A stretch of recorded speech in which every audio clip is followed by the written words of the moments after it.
నా మీద అభిమానంతో అని అనడం లేదు. సాహిత్యాభిలాష ఉన్నవాడు, తెలుగు సాహిత్యం మీద గౌరవం ఉన్నవాడు ఈ సభకు అటెండ్ అయ్యారు. తెలుగు భాష అని వేదిక ఎక్కే ప్రతి మనిషి సాహిత్య సభలకు అటెండ్ అవ్వడం నేర్చుకోండి. మిమ్మల్ని నమ్ముతారు.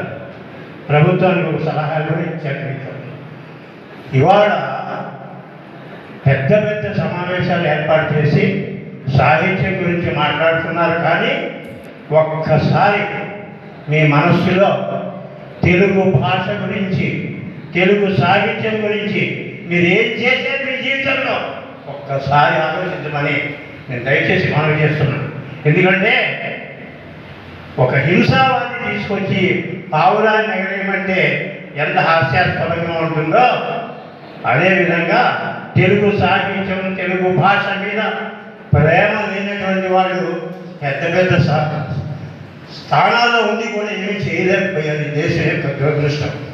ఇవాళ మండల బుద్ధప్రసాద్, నేను ఆయన పేరు చెప్పడానికి ఆలోచించాను. అతను కూడా ఇలా సాహిత్య సమావేశాలు ఏర్పాటు చేసి తనకేమీ రాకపోయినా తెలుగు భాష కోసం తాపత్రయపడుతున్నటువంటి మనిషి. ఇలాంటి వాళ్ళని ప్రభుత్వాలు గుర్తించాలి. అంతేగాని మా కారు డ్రైవర్కి సన్మానం చేస్తాను, వాడికి సాహిత్యవేత్త, ఒకసారి పరిశ్రమ చేసుకోండి. అలాగే ఆర్వీఎస్ రాజు గారి గురించి ఒక మాట నేను చెప్పాలి. ఆయన ముఖస్తుడిగా చెప్పట్లా. ఆయన పిల్లలు ఉన్నారు. ఒకరు బెంగళూరులో ఉంటారు, ఇంకోటి అమెరికాలో ఉంటారు. వాళ్ళకి ఆయన ఏం చెప్పారంటే, ఒరే అబ్బాయి, నేను ఏదో వ్యవసాయం మీద సంపాదిస్తున్నాను, మీరిద్దరు కూడా ఏదో సంపాదిస్తున్నారు కదా, మీలో కొంత డబ్బు తీసి నాకు ఇవ్వండి మీ ఇద్దరును, నేను కూడా కొంత డబ్బు అక్కడ తీసుకొచ్చి పెడతాను. ఇవి తెలుగు భాష కోసం, సాహిత్యం కోసం, సమావేశాల కోసం మనం ఖర్చు పెడతాం అని ఆయన చేస్తారు. అలాగే రంగసాయి గారు, ఈయన ఇంట్లో ఉండడు. సరే, ఇంట్లో లేకపోయారు కానీ సెల్ ఫోన్ ఏమైనా ఉందంటే అక్కడ సెంటర్లోకి వెళ్తాం. రంగసాయి గారు ఎక్కడ ఉన్నారు? ఇప్పుడు ఇలా వెళ్ళారండి, అక్కడ ఎంఆర్ఓ ఆఫీస్లో కూర్చున్నాడు. ఆయన ఎంఆర్ఓ ఆఫీస్లోకి వెళ్తాం. ఇప్పుడే వెళ్ళారంటే తహసీల్దార్ ఇంకో కలెక్టరేట్కి వెళ్ళారంటే. ఇది సామాజిక సేవ అంటే తెలుసుకోండి. ఇవాళ నేను నా తపనంతా ఇలాగ సమాజ సేవలు చేసేటువంటి వాళ్ళని గుర్తించడం నేర్చుకోండి. కానీ నీకు బంధువులు, నీకు ఆత్మీయులు, నీ స్థాయి ఆస్తిపాస్తులు ఉన్న వాళ్ళకు ఇవాళ తెలుగు భాష సాహిత్య సన్మానాలు జరుగుతున్నాయి. ఇది చాలా దారుణం. మీకు ఆత్మవిమర్శ చేసుకోండి. మనలో సాహిత్య వికాసం ఎంత ఉంది, మనం సాహిత్యం కోసం ఏం చేస్తున్నాం అని ప్రశ్నించుకుని నిజమైనటువంటి ఎంతోమంది ఈ దేశం కోసం, ఈ రాష్ట్రం కోసం తమ త్యాగాన్ని కాదు, ఆస్తిపాస్తుని కాదు.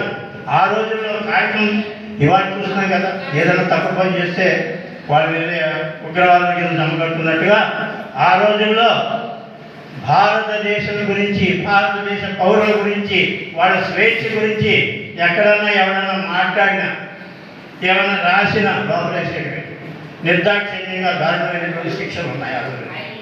మరి అలాంటి స్థాయి నుంచి మనం మాట్లాడుకుంటున్నామంటే, ఎంతమంది ప్రముఖులు ఇక్కడికి వచ్చి ఉన్నారు అని అంటే, ఇది తెలుగు బాలసుబ్రహ్మణ్యం కాదు, ఇది సాహిత్య సభలో మనం పాల్గొవాలి. బాలసుబ్రహ్మణ్యం పెట్టిన అటెండ్ అవుతారు, రంగరాజు గారు పెట్టిన అటెండ్ అవుతారు. మామూలు విషయాలు కాదు. అలాగా నేను ఈ సభ ద్వారా ఆశించింది కూడా అంతే తప్ప మరికొన్ని ఏం కాదు. ఎంతో కాలాతీతమైనప్పటికీ కూడా మీరంతా వచ్చి కామేశ్వరరావు గారు పేట నుంచి వచ్చారు. పెద్ద కార్యక్రమం ప్రతి సంవత్సరం కూడా మండపేటలో జరుగుతుంటుంది. అయినా కూడా ఆయన కూడా సాహిత్యాభిలాషి, ఆయన ఇక్కడికి వచ్చారు. అదేవిధంగా హరిబాబు గారు, ఆయనకి చాలా ఒత్తిళ్ళు ఉంటాయి, చాలా వ్యవహారాలు కార్యక్రమాలు ఉంటాయి. అయినప్పటికీ కూడా ఇవాళ ఈ యొక్క ప్రముఖుల యొక్క సమావేశం భీమవరంలో జరుగుతున్న ఆయన ఈ కార్యక్రమాల్లో పాల్గొనాలని వచ్చారు. నేను చాలా సంతోషపడుతున్నాను. ఎందుకంటే నాకు నా భవిష్యత్తు కంటే తెలుగు భాషలో ఇక్కడ పెడుతున్నారని ఆ ఊళ్ళో కార్యక్రమం నేను అటెండ్ అటెండ్ అవ్వాలని త్రికరణ శుద్ధిగా ఆయన వచ్చారు ఎంపీగా అధికారంలో ఉండి. సంతోషం, ధన్యవాదాలు. అదేవిధంగా రంగరాజు గారు మాస్టర్ ఇవాళ ఒక విస్తృతమైనటువంటి మాటే. ఆయన వైద్యం చేయడు, సలహా ఇవ్వడు, కానీ డాక్టర్ అయ్యాడు. మరి ఆయన డాక్టర్గా ఏం చేస్తున్నారంటే సమాజానికి చికిత్స చేస్తున్నాడు. ఆయన సాహిత్యపరంగా ఒక కార్టూనిస్ట్గా కూడా ఆయన చేస్తారు. కాబట్టి ఆయన డాక్టరేట్ రావడం కూడా ఈ సభాముఖంగా అభినందనలు తెలియజేస్తుంది. అదేవిధంగా మనకి లయన్స్ క్లబ్ వారు నేను ఏమన్నానంటే, అయ్యా లైవ్ సాహిత్య కార్యక్రమం పెడుతున్నాం, తప్పనిసరిగా మీరు ఈ కార్యక్రమంలో రావాలి, మీరంతా పాల్గొనాలి అంటే, అలా కాదు సార్, మా పాత్ర ఏంటి అక్కడ, మా పాత్ర ఏంటి, సాహిత్య సమావేశానికి ఎలా వస్తాం, మీరు పిలిచారు ఎప్పటి నుంచి వస్తారు, కానీ మా మీద ఏదైనా ఒక బాధ్యత పెట్టండి, మీరు చెప్పడానికి మొహమాటమైనా మాకు బాధ్యత పెట్టండి అని వాడు ఉత్సాహంగా బాధ్యత తీసుకున్నటువంటి లయన్స్ క్లబ్ మరి బ్రహ్మారెడ్డి గారు, అదే నరసరాజు గారికి కూడా వాళ్ళ టీంకి నేను మరీ ధన్యవాదాలు. నేనేం కోరలేని వాళ్ళని, నాకు ఇది కావాలి, ఇది చేయండి అని కూడా అడగల. కానీ భాష మీద, సంస్కృతి మీద, సాంప్రదాయం మీద వాళ్ళకు ఉండేటువంటి అభిమానంతో మా మీద ఏదైనా భారం పెట్టండి, మేమున్నాం అని ముందుకు వచ్చినందుకు వారికి కూడా ధన్యవాదాలు తెలియజేసుకుంటూ ఉన్నాం. చివరిగా అలసాన్ పరిస్థితి గారు, ఆయనకి ఇంట్లో 2 కార్లు ఉంటాయి, 2 కార్లు. ఒక కారు మా నాన్నగారు వెళ్ళిపోతారు, ఒక కారు నేను వస్తాను. ఎప్పుడు వస్తారో ఎప్పుడు వెళ్తారో తెలియదు, బిజీగా ఉంటాడు. ఇవాళ హంపి విజయనగరానికి కూడా ఆయన సిద్ధాంతి. హంపి విజయనగర పంచాంగకర్త కూడా ఆయన, ద్వారకా తిరుమల పంచాంగకర్త అయినప్పటికీ కూడా నా మీద అభిమానంతో ఈ కార్యక్రమానికి వచ్చారు. కేఎస్రావు గారు వారితో ఎప్పుడు నాతోటి ఈ సాహిత్యం గురించి మీ సభకు వస్తారని చేస్తారో సాధ్యమైనంత కానీ ఆయన కూడా. అదేవిధంగా నేను నా కుటుంబానికి ఒక విషయం చెప్పి ముగిస్తాను. నేను దాదాపు 45 సంవత్సరాల క్రితం భీమవరం డిఎల్ఎం కాలేజీలో ప్రముఖులైనటువంటి ఉపాధ్యాయులు అందరూ కూడా పిహెచ్డీ చేసినటువంటి వాళ్ళు ఏంటంటే, బాలసుబ్రహ్మణ్యం గారికి మనం ఇంత ఉన్నాం కదా, ఇంతమంది ఇది ఏమైనా ఒక రాజకీయ పనులు ఏదైనా వస్తుందేమో అని చెప్పి చాలా జాతక చక్రాలు వేశారు. వాళ్ళు చాలా వేశారు. అంత కళాధర్ గారు సత్యనారాయణ గారు వీళ్ళంతా వేశారు. వేసిన తర్వాత వాళ్ళకి ఎక్కడ అంత పట్టట్ల ఏదో, కానీ నాకు సహకారంగా ఉండేవారు. ఆ పరిస్థితుల్లో ఒక పారిశ్రామిక దేవతను తీసుకొస్తే ఏమైనా సరే ఈ జ్ఞాపకం చెప్పేటప్పుడు మాకు ఏమైనా సరే అన్నారు. సరే కూర్చున్నా చెప్పి వాడు చూశాడు, చేయి కడుక్రమని ఏదో చూశాడు. అంతా వచ్చిన తర్వాత ఏం చెప్పకుండా లేచాడు. ఏంటి లేచిపోతున్నావు, ఏంటి విషయం చెప్పమన్నాడు. సార్ ఇలాంటి చెయ్యి ఎవరికి మనకూడదండి అన్నాడు ఆయన. అది చాలా మాట్లాడాను. మీకు మీ జీవితంలో ఈ చెయ్యి మీకు ఉపయోగపడదు, 10 మందికి ఉపయోగపడుతుంది. అప్పుడే నాకు డిసాలిటేషన్ అయిపోయింది. కాబట్టి మనం ఎక్కడికి వెళ్తున్నాం, అది కారణం మార్గం వేరే ఉంది అని అప్పుడు ఈ రచన వాటిలోకి నేను రావడం, వీటిల్లో అనుకోని గౌరవం. నా ఆత్మకథ రాస్తే నా ఆత్మకథ 2 పార్ట్లుగా వచ్చింది. నేనెవరో ఉండిలో సగం మందికి తెలియదు, చూపి ఫ్రాంక్ అనుకోను, ఆంధ్రప్రదేశ్లో ఎంతమందికి తెలుస్తారో తెలియదు. కానీ నా ఆత్మకథకి 2 భాగాలకి ఆంధ్రప్రదేశ్ రాష్ట్ర ప్రభుత్వం సాహిత్య పురస్కారం ఇచ్చింది. దాంట్లో నాకు తెలిసి నేను చేసిన గొప్పతనం కూడా ఏమీ లేదు. నేను కలిసిన గొప్ప వ్యక్తులు ఇలాంటి వాళ్ళు ఎంత గొప్ప వాళ్ళు ఆ పుస్తకంలో రాశాను. వాళ్ళ ద్వారా ఈ సమాజానికి ఒక మెసేజ్ ఇవ్వాలని రాశాను. అలాగే ఈ అమ్మ నాన్న అనేటువంటిది ఇవాళ అందరూ అనేక విషయాలు చెప్పారు, కానీ సమాజానికి ఒక హెచ్చరికగా అందులో ఉంది. ఇవాళ ఈ సమాజంలో ఎన్ని రుగ్మతలు ఉన్నాయో ఆ రుగ్మతలన్నీ కూడా ఈ కుటుంబాల ద్వారా నేను ఒక కుటుంబాన్ని చెప్పడం జరిగింది. అది ప్రతి దాంట్లో రాజుగారు ఒక మెసేజ్ ఉంది. ఎక్కువ సమయం తీసుకున్నానేమో. చివరిగా వీళ్ళందరూ చెప్పారు, బాలసుబ్రహ్మణ్యం గారికి ఇల్లు ఏమి చేయలేదు. నాకు చాలామంది నేను రాజకీయంగా బాగా ఉన్నతంగా ఉన్న రోజుల్లో, ఇంక్లూడింగ్ అబ్బాయి రాజు గారు కూడా, బాలసుబ్రహ్మణ్యం గారికి బాలచంద్ర గారి భూమికి తీసుకోవాలి అనుకున్నాను. నాకు వద్దండి, నేను పార్టీలో చాలా హై లెవెల్లో ఉన్నాను, ఇది తీసుకుంటే నష్టపోతాను, నాకు చెడ్డ పేరు వస్తుంది, వద్దండి అని చెప్తే వాళ్ళు ఆనందపడ్డారు. ఒక పర్వాలేదు ఇంకా సిద్ధాంతం మీరు ఉన్నాడు అన్నమాట అని. అది కాదు. అలాగా ఏమి సంపాదించామంటే, మా తండ్రి గారు ఒక వరవడి పెట్టాను. నేను అన్నాను, ఎంతో కొంత వాళ్ళు పర్సనల్గా పట్టుకొచ్చి నువ్వు అడగకపోయినా నీ చేతిలో పెడుతున్నారు కదా, తీసుకోవచ్చు కదా నాన్న అన్న.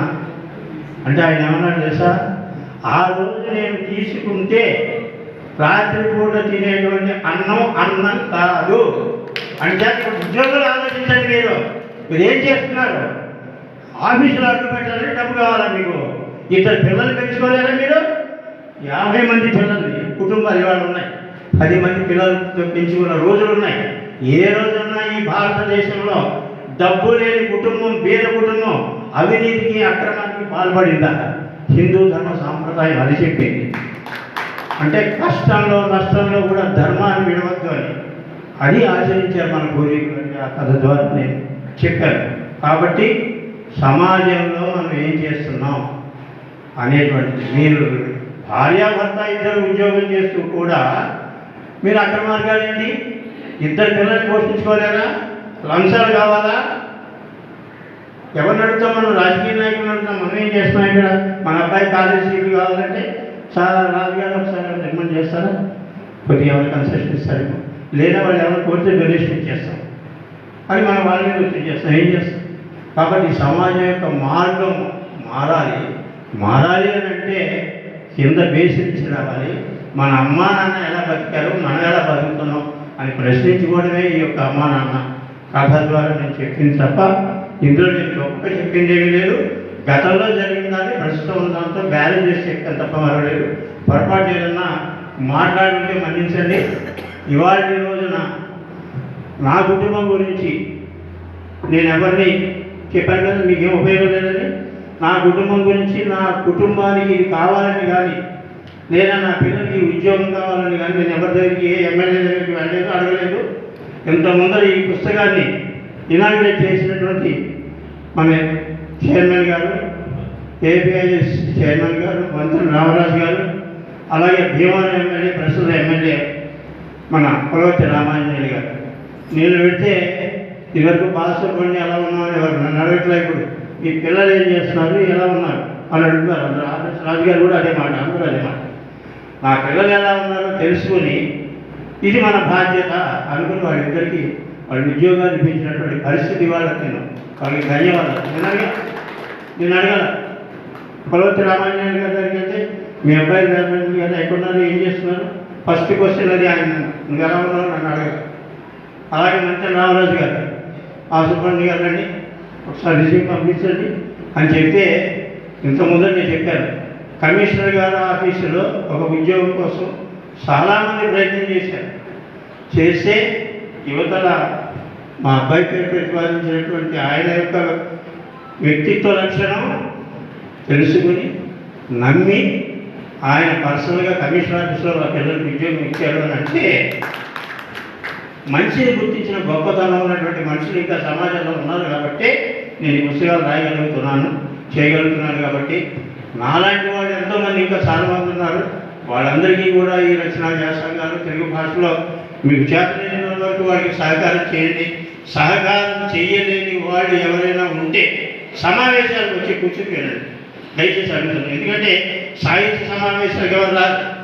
రికార్డింగ్ డ్యాన్స్ అంటే చాలామంది వస్తారు, కేంద్ర రాష్ట్ర మంత్రులు వచ్చారంటే చాలామంది వస్తారు, ఏవో పనులు ఉంటాయి కదా అని. కానీ ఆ పదవి పోయిన తర్వాత ఆ మనుషులు వెనకాల ఎవరు ఉన్నారో కూడా రాజకీయ నాయకులు గ్రహించాలి. ఇవాళ మీ వెనక తిరిగిన వాడు ఇవాళ రేపు వేరే గవర్నమెంట్ వస్తున్నారు, చెప్పు తెల్లారితే ఎవరు ఏ పార్టీలో ఉంటాడో తెలియదు.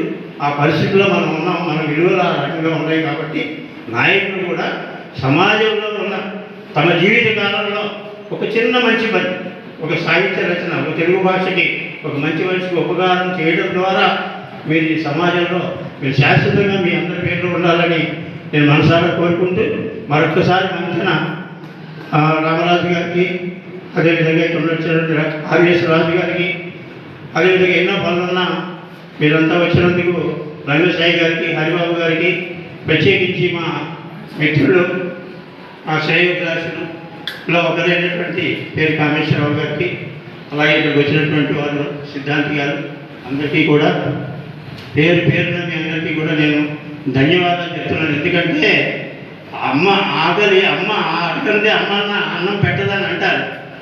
కానీ ఈ సమావేశానికి వచ్చి మీరంతా భోజనం గురించి అటు చూడకుండా ఇటే వెళ్తారంటే మీ అందరికీ బాధాభినందన చేస్తూ ఇంతమంది గంగిగోవు వారు గడితలు చాలా ఉన్నారు. సాహిత్యాన్ని తెలుగు భాషను అర్థం చేసుకోగలిగిన 10 మంది ఇక్కడికి రావటం నన్ను మమ్మల్ని ఆశీర్వదించడం. అదేవిధంగా చలపతి ఇంకొక విషయం చలపతి గారు ఏమయ్యా ఇది పరిస్థితి, కార్తీక మాసం ఆడవాళ్ళు ఆయన ఉన్నాడు ఎక్కడ తీరుబడి ఉండడానికి ఇక కార్యక్రమం పెడతాను, నేనున్నాను, నేను ఏం చేయాలి చెప్పండి, నేను ఏం చేయాలి చెప్పండి అంటాడు. అంచేత కానీ మన సన్నిధిరాజ్ చలపతి గారికి అదేవిధంగా సహకరించినటువంటి పెద్దలందరికీ పేరున ధన్యవాదాలు తెలియజేసుకుంటున్నాను. ఏమన్నా పొరపాటు మాట్లాడితే మాత్రం మన్నించండి. కానీ ఈ సమాజంలో ఉన్నటువంటి భావోద్వేగాన్ని చెప్పారు, కానీ ఇది నా సొంత అభిప్రాయం ఏమాత్రం కాదు. ఇది సమాజంలో ఇది నడుస్తున్నది. ముందర మనం పొగుడుతున్నారు, వెనకాలంటే అంత సన్నాసి లేడు అంటారు. ఇది పరిస్థితి సమాజం. కాబట్టి ఏదైనా పొరపాటు మాట్లాడితే మన్నించండి. మీ అందరి సహాయ సహకారాలు అందించి కార్యక్రమాన్ని దిగ్విజయం చేసినందుకు మీ అందరికీ పేరున ధన్యవాదాలు. మీడియా వారికి ఇతర పెద్దలందరికీ కూడా.